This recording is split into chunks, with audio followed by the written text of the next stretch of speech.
মন্দির হচ্ছে ভারতবর্ষের মধ্যে দ্বিতীয় এমন মন্দির যেখানে চিতার ভস্য দিয়ে বাবার আরতি করা হয়। নর্মাল ডালা 30 টাকা আছে। আচ্ছা। দুধ গঙ্গা জল 30 টাকা গতি, মিষ্টি 5 টাকা পিস, 10 টাকা পিস, 10 টাকা পিস। আচ্ছা, আপনি যা যত নিতে পারেন, যত আপনার শ্রদ্ধা, যত ইচ্ছা। আচ্ছা।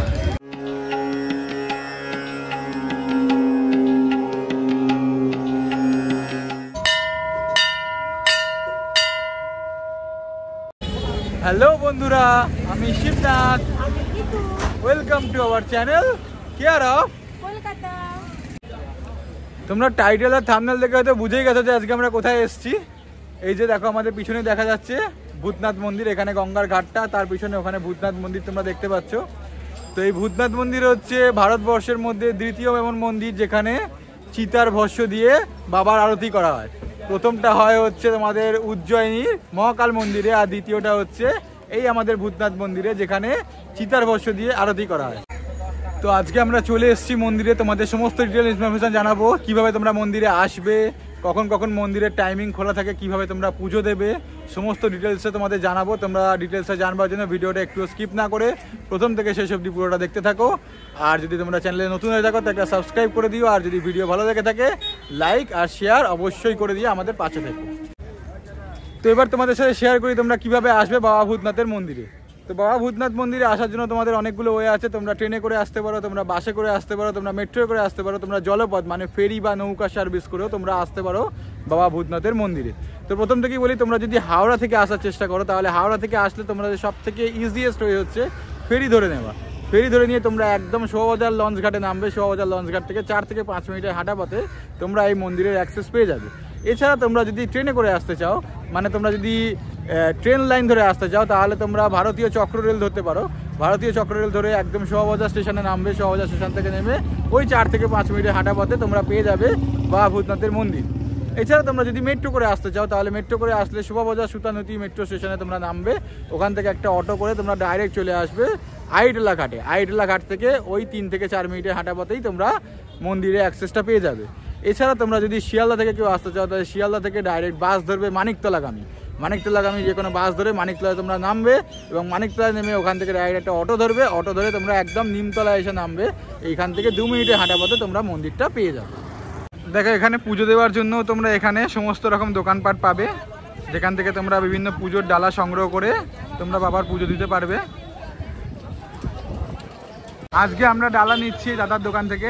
50 নম্বর স্টল তোমরা দেখতে পাচ্ছ, দাদার দোকান থেকে ডালা নিচ্ছি। তো দাদা, তুমি বলো তোমাদের কাছে কি কি কত টাকা ডালা আছে? দেখো, আপনাদের ইচ্ছা অনুসারে ডালা হয়। নর্মাল ডালা 30 টাকা আছে। আচ্ছা। দুধ গঙ্গা জল 30 টাকা গতি, মিষ্টি 5 টাকা পিস, 10 টাকা পিস, 10 টাকা পিস। আচ্ছা। আপনি যা যত নিতে পারেন, যত আপনার শ্রদ্ধা, যত ইচ্ছা। আচ্ছা। এখানে কোনো জোর জবরদস্তি নেই এটা নিতে হবে। আপনার যা ইচ্ছা হবে, আপনি যা মন চাইবে সেটা নিতে পারেন। আচ্ছা, সেটা আমি আর সেবাতে আছি আপনাদের। ওকে ওকে। তো তোমরা দাদার কথা শুনলে, আমরা এই দোকান থেকেই ডালা নিচ্ছি। তোমরা এলেও এই দোকান থেকে নিতে পারো। মনে রাখবে 50 নম্বর স্টল, এই যে 50 নম্বর স্টল বিকে প্রোডাক্টস, এখান থেকে দাদার দোকান থেকে তোমরা ডালা নিতেই পারো।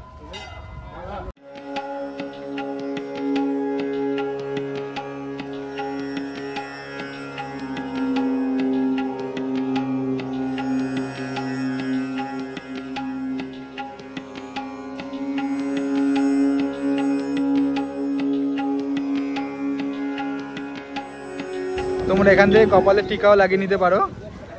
বাবার পুণ্য টিকা এখানে ইনি লাগান। তোমাদের যাওয়ার আগে মন্দিরের টাইমিংটা বলে দিই। আমাদের ডালা নেওয়া হয়ে গেছে। তো এই মন্দির সকাল 6টা থেকে দুপুর 12টা অবধি খোলা থাকে, এবং তারপরে আবার বিকেল 4টার সময় খোলে। রাত্রিবেলা 10টা অবধি তোমরা এই মন্দির খোলা পাবে। সারাদিনে দুবার তোমাদের চিতা ভস্য দিয়ে আরতি তোমরা দেখতে পাবে। এক সকাল 6টার সময়, আর 2 হচ্ছে রাত 8টার সময়তে। দেখো, এই মন্দিরের সব থেকে ভালো দিক হচ্ছে এখানে তোমরা নিজে হাতে বাবার আরতি দিতে পারবে। তোমরা পুজোটা প্রথমে দেবে, পুজোটা দিয়ে বেরিয়ে তোমরা নিজের হাতে এখানে বাবার আরতি তোমরা এখানে দাঁড়িয়ে দাঁড়িয়ে দিতে পারবে। চলো, আমরা আস্তে আস্তে করে মন্দিরের ভেতরে ঢুকছি। তোমাদের দেখাবো মন্দিরের ভেতরটাও। তোমরা সঙ্গে থাকো আর দেখতে থাকো।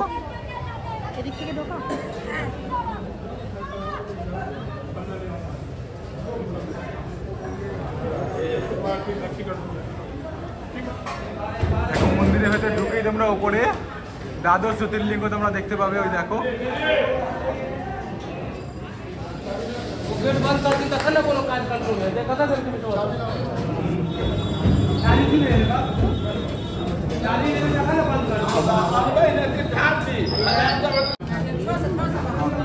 মন্দির প্রাঙ্গণে ঢুকেই তোমরা দেখতে পাবে নন্দী বাবাকে। নন্দী বাবা অনেক দিন ধরে বাবার জন্য অপেক্ষা করে এখানে বসে আছে একইভাবে। মূল মন্দিরের ভেতরে আমরা প্রবেশ করে ফেলেছি।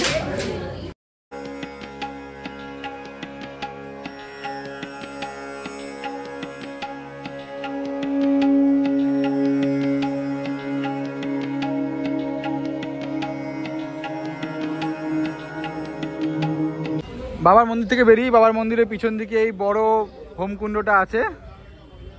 যারা এখানে মানত করে, মানসিক মানত পূরণ হলে তোমরা এখানে এসে ঠাকুরমশাইয়ের সঙ্গে কন্ট্যাক্ট করতে পারো।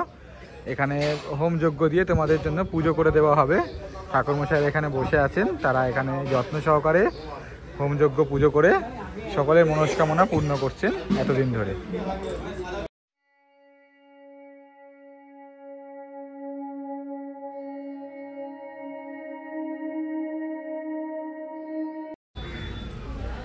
সামনে শিবরাত্রি আছে, শিবরাত্রিতে পুজোর যে সময়সূচিটা সেটা তোমাদের সামনে দেখিয়ে দিচ্ছি। এই ভূতনাথ মন্দিরে তোমরা দেখে নাও।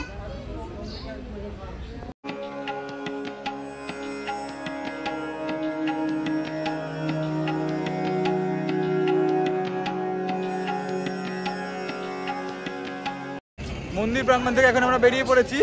এখন আমরা দাদার দোকানে আবার যাব, আরতির ডালা নেবো, দিয়ে এখন বাবার কাছে আরতি করব। 12টার পরে মন্দির বন্ধ হয়ে গেছে অলরেডি, আমাদের একটু লেটই হয়ে গেছিলো, তবুও মন্দির তোমাদের দেখাতে পেরেছি, এটা যথেষ্ট। তখন মন্দির বন্ধ হয়ে গেছে, তো বাইরে থেকে আমরা আরতি করব। বাইরে থেকে নর্মালি তোমরা এলেও বাইরে থেকে মন্দির প্রাঙ্গণে তোমাদের দেখালাম, ওখান থেকে তোমরা আরতি করতে পারবে। এখন দাদার দোকান থেকে আমরা আরতির ডালা নিয়ে আমরা এখন আরতি করব। তোমরা চ্যানেলটা দেখতে থাকো।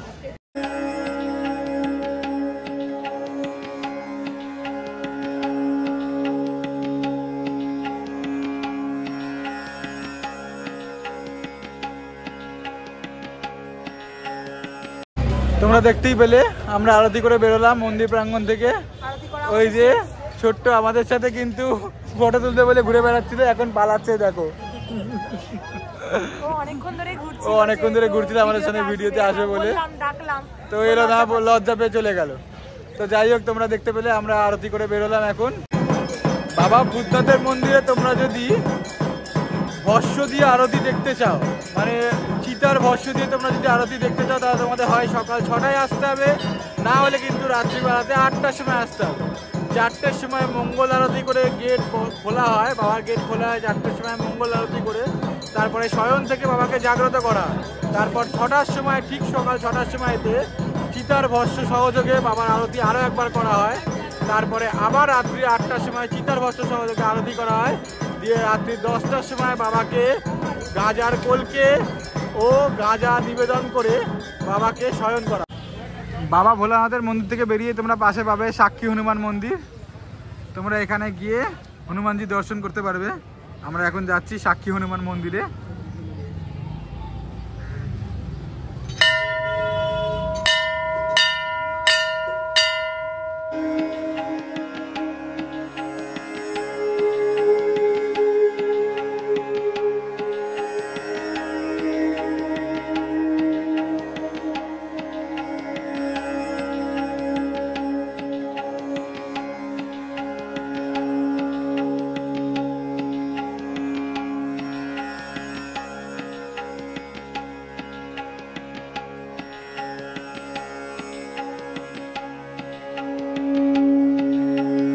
বাবা ভোলানাথের মন্দির থেকে বেরিয়ে তোমরা দেখতে পাবে ডান দিকে কবিগুরু রবীন্দ্রনাথ ঠাকুরের সমাধিক্ষেত্র।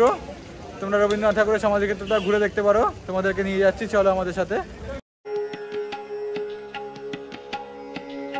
দেখো পার্ক ওপেনিং টাইম সকাল 9টা থেকে সন্ধ্যে 7টা পর্যন্ত।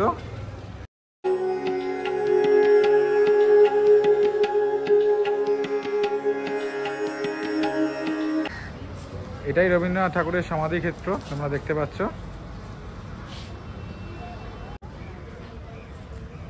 এই পার্কটায় তোমরা এসে কিছুক্ষণ টাইম কাটিয়ে যেতে পারো। গঙ্গার সুন্দর হাওয়া তোমরা এখানে পাবে।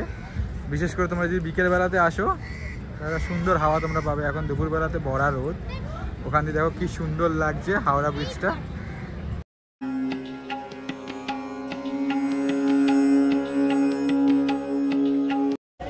দাদার দোকান থেকে ডালার পয়সা করে মিটিয়ে দাদার দোকান থেকে প্রসাদটা নিয়ে নিলাম। প্রসাদটা নিয়ে এখন এবার বাড়ি যাওয়ার পালা। তোমরা সমস্ত ব্লগ আশা করি দেখেছো, এবং দেখে যদি তোমাদের ভালো লেগে থাকে তাহলে কি করবে? লাইক শেয়ার সাবস্ক্রাইব করতে ভুলবে না কিন্তু। অবশ্যই। আর সাবস্ক্রাইব করার পরে বেল আইকনটা অবশ্যই প্রেস করে দিও, যাতে আমাদের সমস্ত ভিডিও নোটিফিকেশন তোমাদের কাছে সবার প্রথমে পৌঁছে যায়।